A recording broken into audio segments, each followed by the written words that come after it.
नमस्कार दोस्तों, स्वागत है आपका परीक्षा खबरी में। 17 दिसंबर की महत्वपूर्ण खबरों को देखेंगे।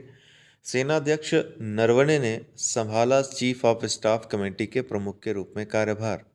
सेना प्रमुख जनरल एम नरवणे ने चीफ ऑफ स्टाफ कमेटी के अध्यक्ष के रूप में पदभार ग्रहण किया है, जिसमें 3 सेना प्रमुख शामिल हैं।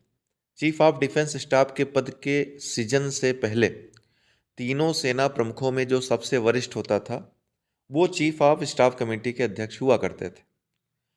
यह पद chief of defence staff general Bipin Rawat के निधन के बाद खाली हो गया था। राष्ट्रमंडल भारोत्तोलन चैंपियनशिप में भारत ने जीते 3 और पदक।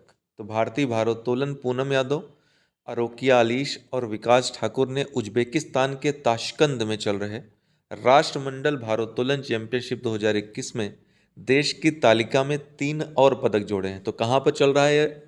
उज्बेकिस्तान के ताशकंद में। पूनम ने महिलाओं के 76 किलोग्राम वर्ग में रजत पदक जीता।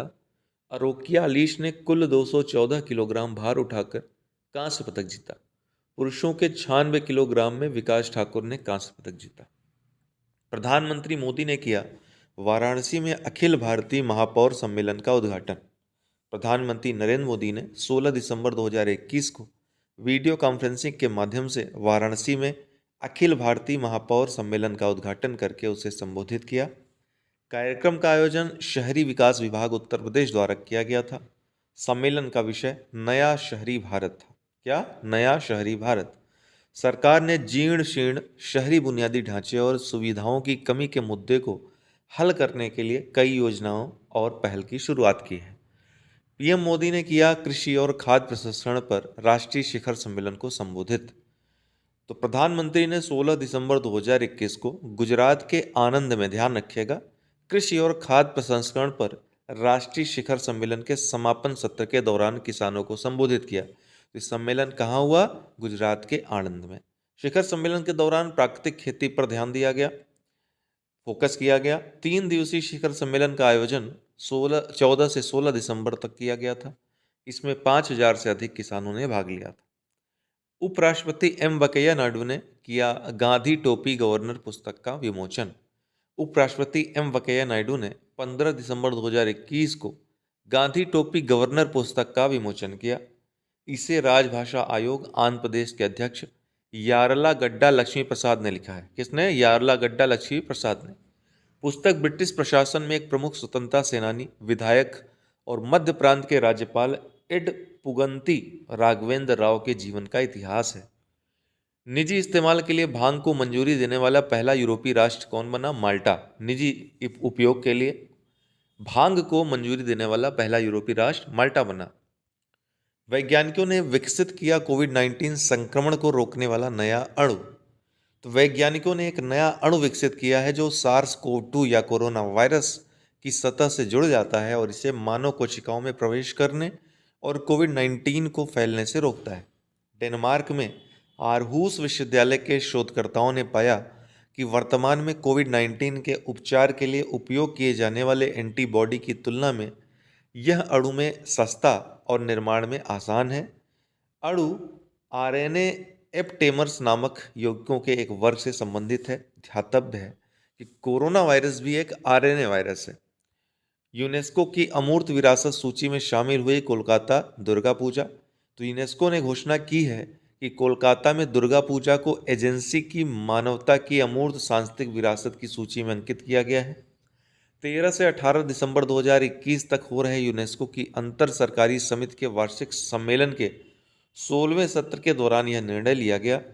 वेनेजुएला में सेंट जॉन समारोह और पनामा के कार्पस क्रिस्टी उत्सव को भी इस सूची में जोड़ा गया है, जिसकी चर्चा हमने कल की थी। यूनेस्को की बात करें तो यूनेस्को यानी संयुक्त राष्ट्र शैक्षिक, वैज्ञानिक और सांस्कृतिक संगठन, United Nations Educational, Scientific and Cultural Organization, ये संयुक्त राष्ट्र का ही एक भाग है। मुख्यालय इसका पेरिस में है, फ्रांस में। 16 नवंबर 1945 को स्थापना हुई थी। इसका कार्य शिक्षा, प्रकृति तथा समाज विज्ञान, संस्कृति और संचार के माध्यम से अंतर्राष्ट्रीय शांति को बढ़ावा देना है। इसका उद्देश्य शिक्षा एवं संस्कृति के अंतर्राष्ट्रीय सहयोग से शांति एवं सुरक्षा की स्थापना करना है, ताकि संयुक्त राष्ट्र के चार्टर में वर्णित न्याय, कानून का राज और मानवाधिकार एवं मौलिक स्वतंत्रता हेतु वैश्विक सहमति बन पाए। इसका कॉन्सेप्ट डेवलप हुआ था द्वितीय विश्व युद्ध के समय, जब विश्व के जो नेता थे वो मिल करके, खासकर यूएसए, ब्रिटेन और फ्रांस, इन देशों के नेता एकजुट हुए।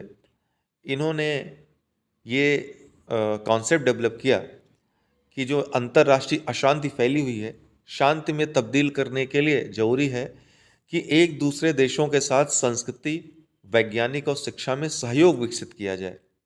इससे इंटेलेक्चुअल आदान प्रदान के माध्यम से एक दूसरे से मित्रता की भावना डेवलप होगी और इस तरह से अंतर्राष्ट्रीय शांति कायम होगी। वो भावना कहीं ना कहीं आज विश्व में कायम है, काम कर रही है। इंटेलेक्चुअल्स का आदान प्रदान विश्व में हुआ है।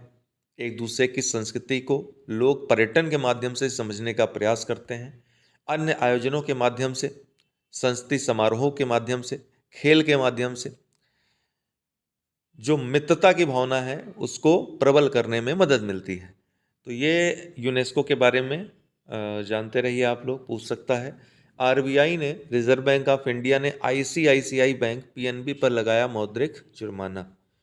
तो बहुत समय से आप सुन रहे होंगे जुर्माने पे जुर्माना ठोकता जा रहा है आरबीआई। रेगुलेशंस तमाम इस जो उल्लंघन हो रहे हैं उस पर अब कार्रवाई बहुत तेजी से हो रही है। तो भारतीय रिजर्व बैंक ने आईसीआईसीआई बैंक और पंजाब नेशनल बैंक पर मौद्रिक दंड लगाया है। आरबीआई ने आईसीआईसीआई पर 30 लाख रुपए और पीएनबी पर 1.80 करोड़ रुपए का जुर्माना लगाया है। आईसीआईसीआई बैंक पर जुर्माना 20 नवंबर 2014 को बचत बैंक खातों में न्यूनतम शेष राशि के गैर रखरखाव पर दंड शुल्क लगाने पर आरबीआई द्वारा जारी कुछ निर्देशों का पालन नहीं करने के लिए लगाया गया है। हमारे किसी पेड कोर्स से जुड़ने के लिए व्हाट्सएप नंबर पर संपर्क करके जुड़ सकते हैं। बहुत बहुत धन्यवाद।